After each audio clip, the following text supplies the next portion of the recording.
हर हर महादेव। श्रावण मास महत्म, तीसरा अध्याय। सनत कुमार जी ने कहा, हे भगवान, आपने व्रत समुदाय का उद्देश्य कहा। हे स्वामीन, इससे तृप्ति नहीं हुई, अतः आप सविस्तार कहें। सुरेश्वर, जिसे सुन मैं कृतकृत्य हो जाऊं।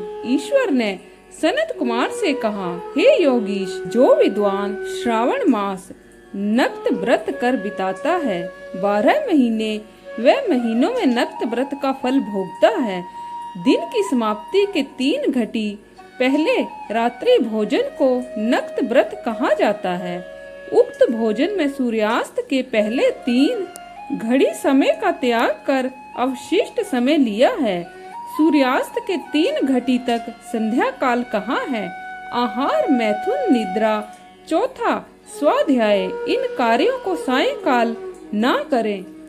गृहस्थ एवं सन्यासी के भेद से नक्त भोजन की 2 प्रकार की अवस्था मुझसे सुनो। जब सूर्य नारायण के मंद होने पर अपने देह की छाया द्विगुणित हो, उस समय सन्यासी के लिए नक्त भोजन व्रत कहा गया है। रात्रि में भोजन को नक्त भोजन नहीं कहा गया है। पंडितों ने गृहस्थ के लिए नक्षत्र के उदय लेने पर रात्रि भोजन को नक्त भोजन व्रत कहा है। सन्यासियों के लिए रात्रि काल में निषिद्ध हो जाने से दिन के अष्टम भाग में भोजन का विधान है। गृहस्थी विधि द्वारा रात्रि में नक्त व्रत करे। सन्यासी, विधवा तथा विदुर पुरुष सूर्य नारायण के अस्त होने के पहले भोजन करें।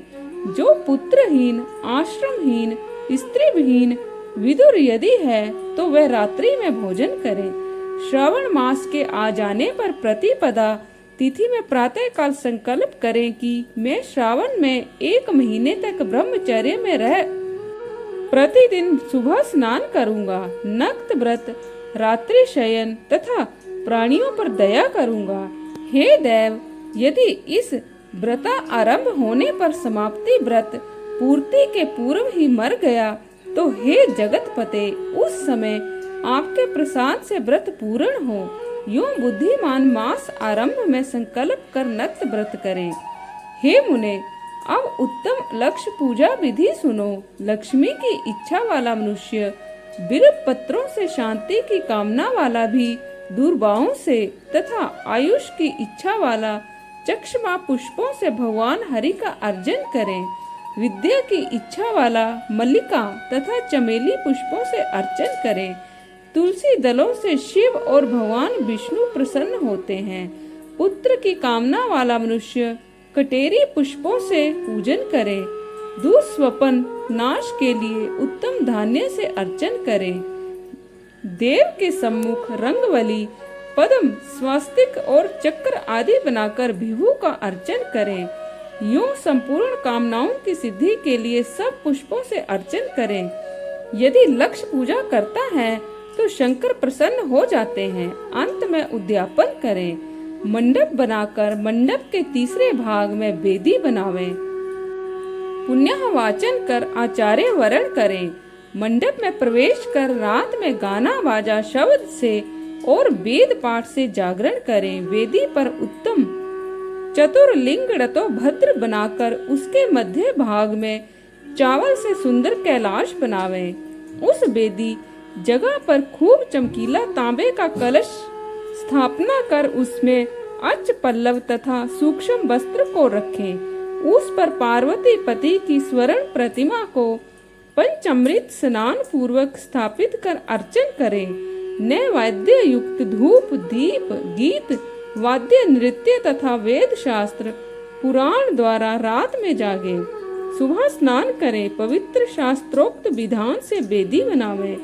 तिल घृत पायस से मूल मंत्र गायत्री शिव सहस्त्र नाम से हवन करें। जिस मंत्र से पूजन किया उसी मंत्र से हवन करें। शर्करा घृत युक्त चरु से हवन करें। फिर स्विष्ट कृत हवन कर पूर्ण आहुति करें।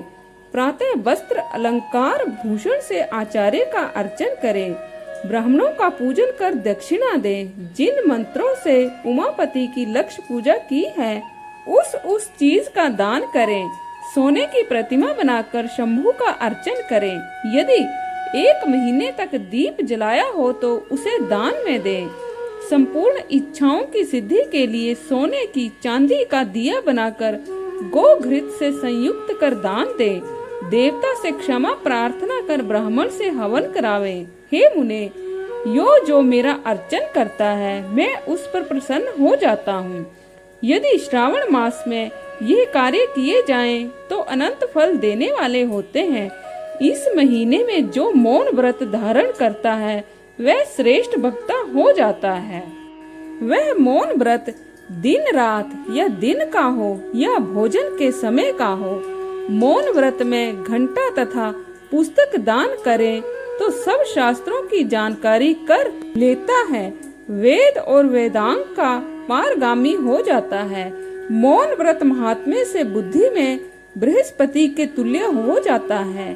मौन व्रत करने वाले जीव का किसी से कलह नहीं होता, क्योंकि मौन व्रत उत्तम है। तो आज के लिए बस इतना ही। 4 अध्याय की चर्चा फिर कल होगी। तब तक के लिए हर हर महादेव।